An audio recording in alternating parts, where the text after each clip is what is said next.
Good morning, guys. So in today's video, we're continuing to use the Pythagorean theorem to find a missing side length in the right triangle. So yesterday we found the missing side was the hypotenuse.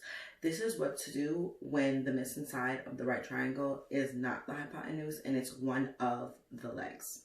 Okay. So I have my right triangle here with the side lengths of 3.9 is given to us and 11 is given to us. I also wrote down my Pythagorean theorem, which is a squared plus b squared equals c squared. Okay. Now, whenever you are starting off a problem like this and you're trying to figure out what side you're looking for, the first step is always to figure out, okay, is the hypotenuse given to me? Because we know that the hypotenuse is always the letter C. So you want to identify that side of the triangle first. Okay. Here are two quick ways to verify the hypotenuse. First way, it's the longest side, and it's the slanted side. But depending on the way your triangle is facing, it might be kind of difficult to find that.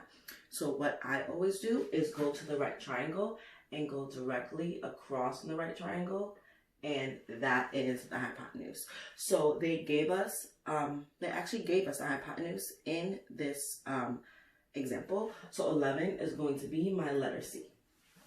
Okay. Second step, I'm now going to go ahead and substitute in my side values into the Pythagorean theorem. Okay. Being that I know 11 is C, 3.9 is going to be one of my legs, so either A or B. And it doesn't matter where you put it as long as you know 11 is the letter C. Okay. So 11 is there. I'm going to just get my calculator right now.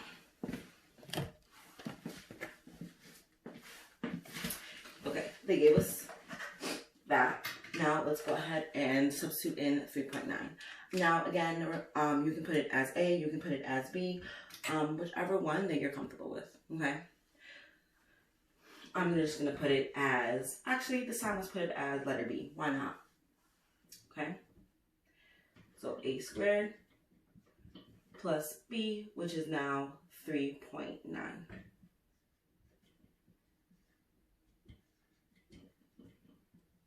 Okay. And now we're all set up. We have our one missing value in our equation. Now we can go ahead and solve, okay?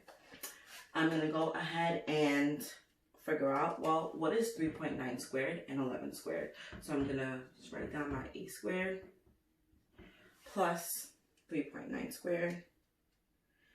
And the question that you're asking yourself is, what is 3.9 times 3.9? And that number is 15.21. Okay. 11 squared. So what is 11 times 11? And that's going to be 121. Okay.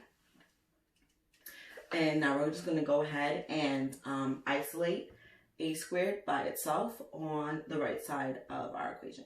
Okay. Now, in order to get that done, we need to first combine like terms. The like terms in this equation are the 15.21 and my 121.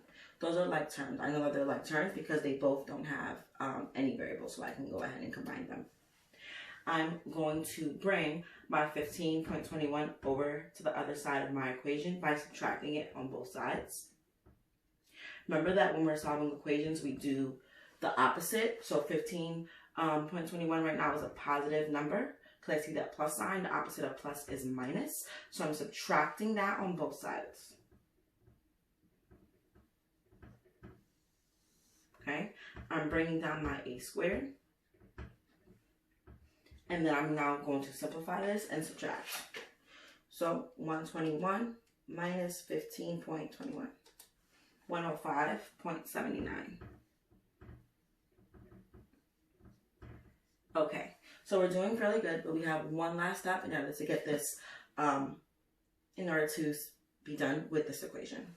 So I know how much a squared is equal to, but I don't want to know how much a squared is. I want to know how much is just 1a, right?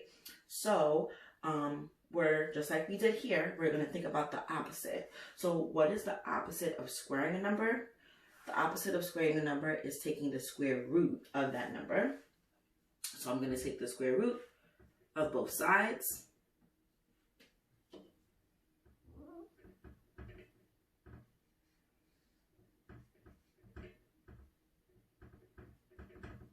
So I'm going to take the square root now of 105.79. So over here, we did take the square root. Remember that they're opposite, so they cancel each other out. Okay. So I'm going to take the square root of 105. And the square root of that number is 10.285.